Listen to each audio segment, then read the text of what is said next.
ሰላም ሰላም ውድ የተከበራችሁ የቻናል ቤተሰቦች ቪዲዮ ላይክ፣ ሸር፣ ሰብስክራይብ በማድረግ ተቀላቀሉ።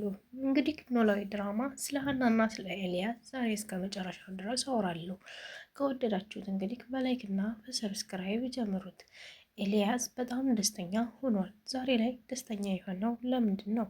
ደስተኛ የሆነው እንግዲህ ሀና ወደ ደሴ አብሬ እሄዳለሁ ስላለችው ብቻ ውስጡ በደስታ ተጠቅልቋል። ሀና ወደ ደሴ ሄደችው ግን ከኤልያስ ጋር ልትኖር ወይም አብረው ልትኖር አይደለም። ደሴ ይዘው ሄዳ ጸበል ምናምን የሚባለውን ነገር አስደርገው ልትመለስ ነው። ኤልያስ ግን እንዳሰበው ይዟት ሄዶ እዛ አብረው የሚኖሩና ፍቅራቸውን እያጣጣሙ ሊኖሩ መስሎት በደስታ ፍልቅልቅ ብሏል። ብቻውን መንገድም ላይ ይስቃል፣ በየሄደበት ይጫወታል። ፈገግታው በቃ ቶሎ ቶሎ ይስቃል። ጆሮ ወደ ኤልያስ ስር ሄደ። ኤልያስ ዛሬ ደስተኛ ሆነሃል፣ ምን ተገኘ ሲለው ጆሮ ሀና እኮ ወደ ደሴ አብራይ ልትሄድ ነው፣ በጣም ደስ ይለኛል አለው። ማለት አለው። ጆሮ በፊቱ ላይ የሚታይበት ንዴት፣ ብስጭት ነው።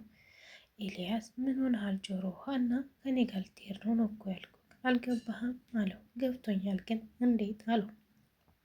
በቃ እንጃ እማውቀው ታሪክ የለኝም፣ ግን አብረን እንሄዳለን አለችኝ ሀና። በጣም ደስ ብሎኛል ጆሮ፣ ደስታዬ ደስ የሚል ከሆነ እንኳን ደስ አለህ አንተም ይለዋል። እሺ ይልና ጆሮ ውስጡ ተከፋ። ምክንያቱም ሀናን ማየት በቅርብ እንጂ በሩቅ ተራርቀው ኖሮ ስለማይችሉ ትናፍቀኛል እያለ ብቻውን ያጉመተመት ያዘ። ሀናን ቀጠራት።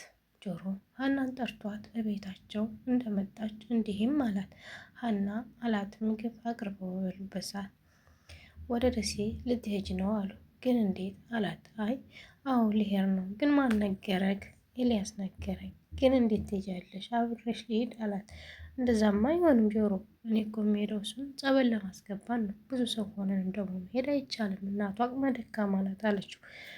እና ታዲያ እናንተ ብቻችሁን ነው የምትሄዱት? እስከ መቼ ነው እዛስ የምትኖሪው? መቼ ነው የምትመጪው አላት። እንዴ የከፋ ትመስላለህ አለችው። እና ደስ እንዲል የጠብቀሽ ነበር አላት።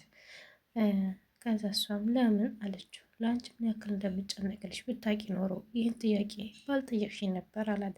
ሀናም ስቅቃሌና ደነገጠች። ጆሮም ስሜቱን ገልጦ መናገር አቅቶት ምግቡን ጥሎ ወጣ።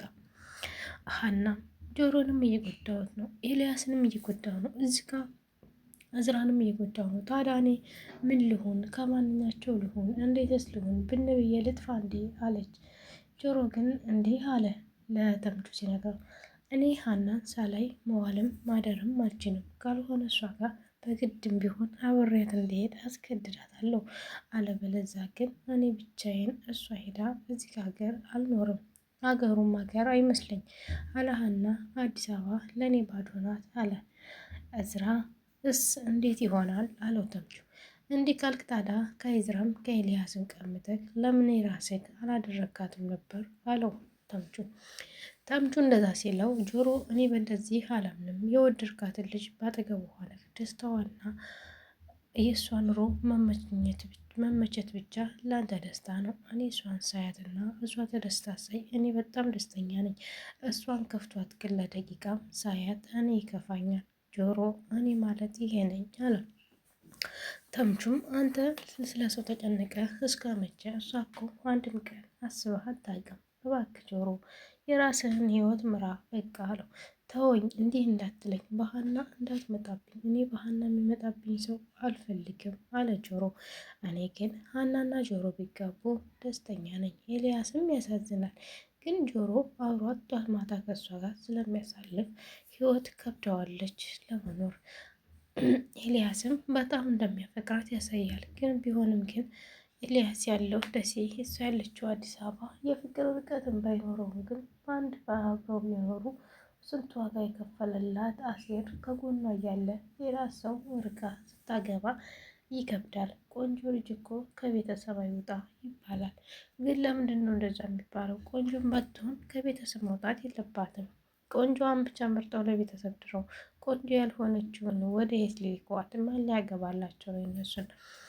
ሀናም ታዲያ እኔ ምን ልሁን? እኔ ምን ጉር ነው የሰጠኝ? እኔ ምን ላድርግ እያለ ፈጣሪዋ ጋር ስትሟገት ይዛለች ጠዋት ማታ። እናም ታዲያ እንዴት ነው ሰላም ይህን ሰምታ ወደ ደሴ መሄዷን ሰላምም ተቆጣች። አትሄጂም አለቻት። ለኢዝራም ደውላ ኢዝራን ቀጥራ እና ወደ ደሴ ልትሄድ ነው እና እንዳትሄድ አስቆማት አለችው። እዝራም እንዴት ነው የምትሄደው ለምን አላት። የሚያፈቅራት ልጅ ነበርና እዚህ ድረስ መጥቷል። እሱ ወደ ደሴ አድርሳ ለመመለስ ነው የምትሄደው። እዛ ከሄደች ደግሞ ሊያስቀራት ስለሚችል እባክህ እንዳትሄድ፣ እኔ እህቴ እንድትሄድብኝ አልፈልግም አለችው። እዝራም አመሰግናለሁ ሰላም ስለነገርሽኝ፣ በጣም አዝናለሁ ስለ ሀና። እንዲህ የሚያፈቅራት ልጅ ታዲያ ተከትለው ልትሄድ ነው? ምን አገባትና እኔ ጋር ኑሮ ከጀመረች ከሌላ ወንድ ጋር እንዴት ታወራለች? ለምንስ ወሬ ጀመረች ብሎ እዝራም ተናደደ። እዝራም ደወለላትና ወደ ሀና ጋር ተገናኙ። ሲገናኙ እዝራ አለችው ምን ሆነ ነው ዛሬ አለችው። አይ ገርሞኝ አላት። ስለምን ጉዳይ ገረመክ ስትለው ወደ ደሴ ልትሄጂ ነው አሉ። ማነገረ ምን ያደርግልሻል? የሚያፈቅርሽን ተከትለሽ ልትሄጂ ነው አሉ። ቆይ እኔስ አላት። አንተም እዚህ ጠብቀኝ እኔም ልጁን አድርሼ እመጣለሁ አለችው። አንቺም ሂጂ እኔንም አታገኘኝም አላት። እሱም እንደዛ ሲላት እዝራ አርፈ ተቀመጥ፣ እሄዳለሁ፣ እመጣለሁ፣ አገኘሃለሁ አለችው። በፍጹም ሀና እኔ እዝራ የዚህ ያቆምሽብኝ ቦታ ቆሜ የምጠብቅሽ እንዳይመስልሽ፣ እኔም መንገድ አለኝ እሄዳለሁ፣ ህይወት ይቀጥላል አላት። አትሄድም አለችው። እሱም አንድ ምርጫ ልስጥሽ፣ ሁለት ምርጫዎች፣ አንድ አትሄጅም፣ አንድ እኔም ተከትዬሽ እሄዳለሁ አላት። እንደዛ ሲላት እሷም አንተም አትሄድም፣ እኔ ልጁን አድርሼ ጸበል ምናምን አስገብቼ ስለሆነ የምመጣው አንተን እዛ ይዤ ሄጄ ማንከራተት አልፈልግም፣ እኔም እሄዳለሁ አንተም ጠብቀኛል ብለው በልክ ተነጋግረው ተለያዩ። እዝራ እሷ ደሴ ሄደች፣ እኔ ዞሬም አልሄድም አልፈልጋትም ማለት ሲሆን ኤልያስ ላይ ደውላ ብር ልስጥህ ሀና ተከትላ ልትሄድ ነው አሉ። እዛ እንዳይቸግርክ ፈታ እንድታረጋትና እዛው አንተን ብላ እንድትቀር ብር ስለሚያስፈልግክ ያዝ ይሄንን ብላ ስትሰጠው አልፈልግም፣ ሀናን አንድም ቀን በብር ሸጫትም ሆነ አስቢያትም አላውቅም፣ እንደምወዳትና እንደማፈቅራት ብቻ ነው የማውቀው፣ ያን ነገር ብቻ እንጂ በብር ሸጫት አላውቅም። ህይወቴን ሁሉ ሸጭም ቢሆን ሀናን ለማስደሰት ሞክራለሁ እንጂ አንቺ በሰጠሽ ገንዘብ ሀናን በፍጹም ላስደስታት አልሞክርም ማለት። ኤልያስ በጣም ጽዮንን በቃ ናቃት። ምን አይነት ሴት ነሽ? እኔ እዝራን አገኘዋለሁ ብለሽ ነው፣ ግን ሀና ከኔ ጋር ብትሆን እዝራ ካልፈለገሽ እኮ እና ካልወደደሽ ከአንቺ ጋር ሊኖር አይችልም። አንድ ሰው የሚኖረው ከሚወዱት ጋር ነው እንጂ ከማይወዱት ጋር ተገዶ የሚኖር አይመስለኝም። ሲሆን ራስሽ ሆኜ ልክ ሀና ከእዝራ ጋር ተለያየ ማለት እዝራ ያንቺ ሆነ ማለት አይደለም አላት። እሷም እንዴ አለችው። እባክህ አንተ እንደምታስበው አይደለም፣ ሀና ከፊቱ ጋር አቃጭ እኔ ጋር ይሆናል፣ እኔ ደግሞ እርግጠኛ ነኝ እንደሚሆን አለችው። እሱም ከሆነልሽ እሺ በቃ ይሆንልሽ፣ ግን ሀና ደስ ብሎኛል ተከትላይ ስለምትሄድ አንቺም ትዳርሽን ይባርክልሽ እኔም ትዳሬን ይባርክልኝ አለ። አንተ ግን በቃ ጠንካራ ሆነክ እሷንም በፍቅር አማልክ ለማስቀረት ሞክር እባክህ ኤልያስ፣ እንዳትጎዳኝ መልሰ እንዳትልካት ወደ አዲስ አበባ አለችው። እንግዲህ ለማየትም ሆነ ቤተሰብ ልትመጣ ትችላለች። እንግዲህ ግዴታ እኔ ጋር ኑሪ አልላትም አላት። እሷም እንደው እዛው አስቀርልኝ እንደምንም ብለህ አለችው። ጽዮን ግን እንዴት ነው እዝራ ሳይወዳት እንዴት ነው አብሯት የሚኖረው? ግራ ግብት የሚለኝ ነገር የጽዮን ነገር በጣም ግራ ያጋባኛል። ማሮቼ ላይክና ሰብስክራይብ እያደረጋችሁ ጽዮን በጣም የምታሳዝኝ ነገር ምንድን ነው? ሀረካቷ ሁሉም ነገሯ በጣም ይገርማል። ለምን እንደዚህ ትሆናለች? ጽዮን እንደዚህ መሆን የለባትም። ሴት ልጅ እስከሆነ ድረስ ቆፍጠን ማለት አለባት። ሜላትና መስፍን እንደተለያዩ ቀሩ፣ አልተገናኙም። በዛው ተቀያዩ። ኖላዊ ከችኩ ጋር ሄዶ ችኩ ጋር ሆኗል። አሁን ተምቹና ጆሮ ብቻ ናቸው ቤት ውስጥ መኖር የያዙ። ኖላዊማ ችኩ ጋር ሄዶ ትቷቸዋል ማለት ነው። ሀና ራሱ የኔ አባትም ችካለው እኔም ችካለኝ እያለ እየሳቀች በጣም ደስ ይላል። ግን ድራማው ደስ አላላችሁም? አሁን ደህና እየሄደ ነው። እስከዛሬ ግን ጭቅጭቁ ምኑ አስጠልቶ ነበር።